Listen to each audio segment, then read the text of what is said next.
Hey everybody, it's Kate with Crate Insider, and I am here today with my friend Andy Garris from ProFabrication Headers and Exhaust. Andy, we've got a brand new header here in front of me. Tell me about what we're looking at. Yeah, so this is our new CT525 modified header. Golly, wow. Finally in the modified world a little bit, I guess. Yeah, with the growth of 525s in our area and the modifieds, I feel like this engine package will probably be dominant in our area for a while. So we wanted to build a header and design a header around it, and we finally got all the testing done, and the first few were done. And this is actually one we were using to test fit on different cars and stuff to make sure we had it good. So, well, speaking of that, I've been selling modified headers for a long time. Sorry, I mean different brands because you didn't have any. Yeah. But but I know that something that I've experienced as a dealer is that with modifieds, we've got all of our right sides are pretty much the same, but on the left sides, there's just such a huge difference between one chassis manufacturer and another. So when you've done this, now I know with the dirt late model side, you've been fantastic at putting together a header that was a lot more universal than I'd seen really with any other manufacturer. When it comes to this header, what chassis are these going to fit? Yeah, so in our once again back in our area, I would say with the modifieds, Elite, Lethal, and Longhorn are probably your dominant three because they're all mostly here in the Carolinas, local. Right? Yeah. Mm-hmm. So this header fits all three of those. We were able to find common ground. We scanned all three cars. Wasn't much difference. We're not selling chassis here, we're selling headers. Yep. The measurements. Yeah. Header measurements. Yes. Yeah. The bars were in the same place. So there was enough from a header fitment standpoint. Yeah. We were able to find a middle ground and fit all three cars really well, actually. So I was pretty happy with that. Also, we were able to use the collector package off of the late model. Oh, great. So the 525 collector package on a late model and a modified are the same. And basically what that's going to do is help if stuff gets damaged or wrecked and stuff, that's easier for us to keep this stuff in stock and for people to replace it. Maybe you have a late model at home and you have our header on it, you can yank the collectors off of it and go race your modified. So we just wanted to make sure they were a lot more universal than just having a complete custom header for a handful of cars. Well, it totally makes sense. I love the concept where you've got the interchangeable parts, and like you've said, there's no reason to have a different collector because I don't think these headers care where they are. They're just going to do the job they were designed to do. That's a phrase I'm borrowing from Buck Parker over at Daytona 1. Yep. Is that, hey, if you've got that collector for a 525, it doesn't care what kind of car it's in. It's going to do its job, and you've got a heck of a collector. So let's see. We're going to have these sets available. Are we going mainstream now? Yeah, okay. 100%. Yeah, we, currently the first few were done for fitment and testing. We finally got all the dyno stuff done, which there wasn't really much to do because it's basically our late model header just modified. Just move the bars in different alignments there. Yeah, we did have to shorten some stuff and make decisions there just from a fitment standpoint. So I wanted to make sure we went back and dynoed everything. Everything ran really good, actually. I was really happy with it. So everything's good there. Fitment wise, on those cars, we seem to be pretty good. So we should have, production stuff starting in the next couple of weeks, and we'll get these out there, and they actually will come polished. Yeah. So this is raw because, like I said, this was the first one. I mean, this was just the stuff that we were fitting up and messing with. So this one's raw stainless and even has some scratches and stuff on it. But they do come polished, so they'll be nice and shiny.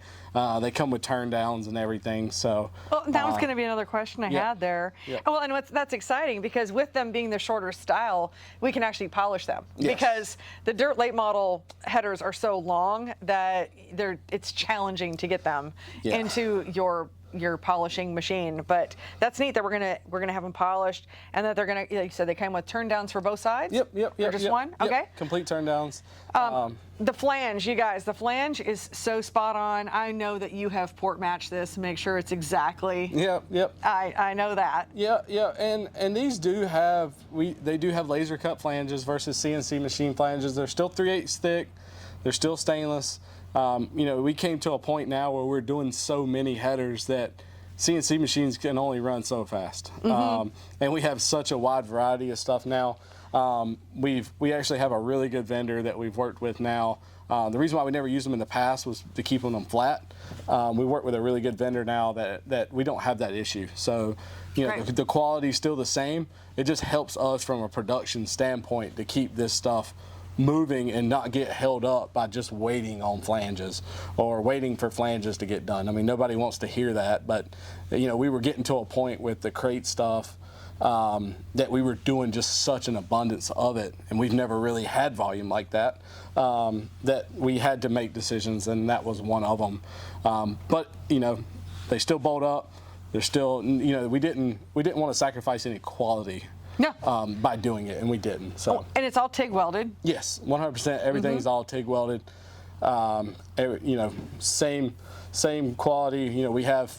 You just pointed out the spring tab. Yeah, love that. If you want to run the anti-reversion mufflers, anti-reversion mufflers on the end of it, okay. The spring tab is there for you to be able to do that.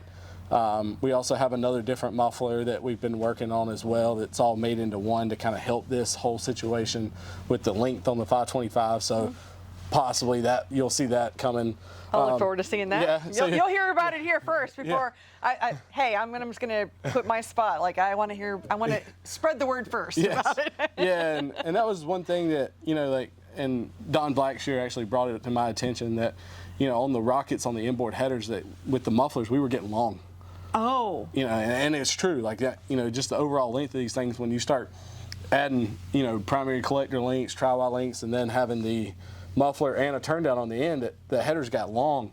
And on some of these cars, they just wasn't built for that. They wasn't made, that's what it takes, but it just wasn't built for that. So we wanted to develop a collector that the anti-reversion muffler and all that stuff was made in together. And so we're working on that, working through some stuff. There's some out there.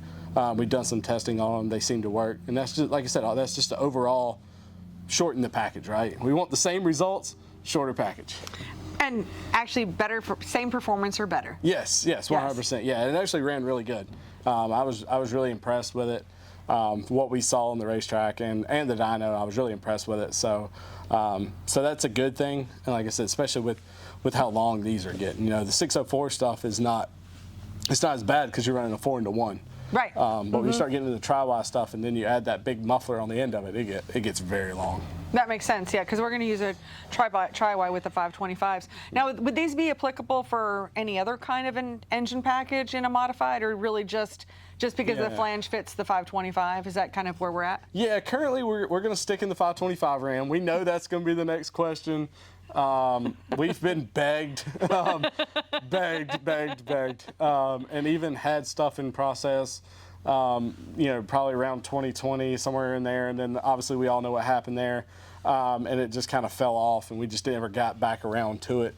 I don't know, what I mean? Like outside of this, we're going to stick with this now. This is kind of like in our RAM, and then maybe we'll see some other modified stuff in the future once we get this going and figure out some of these chassis. The fact is we only have a handful of these chassis in our area. Yeah. And so getting the cars and actually scanning them and getting that data and designing stuff and knowing, the ins and outs like we do the late models, it's tough. Yeah. It's a lot harder for us.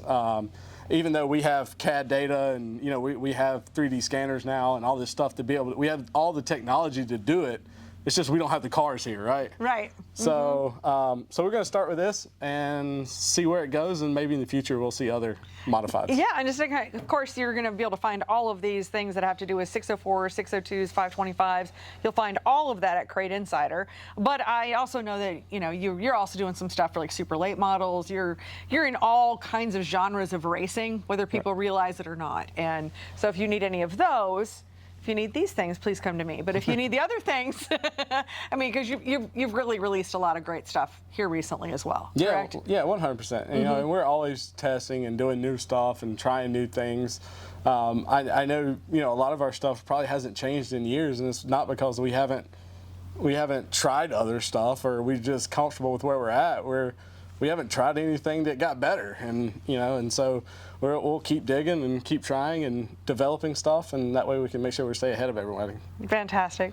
Thank you so much for taking the time with me today. Really appreciate you stopping by. Definitely looking forward to having these on our shelf. And I want to thank you all for watching, and hit that like and subscribe. Watch all of our videos, whereas we are here to help you win. So I'll see you in the next one.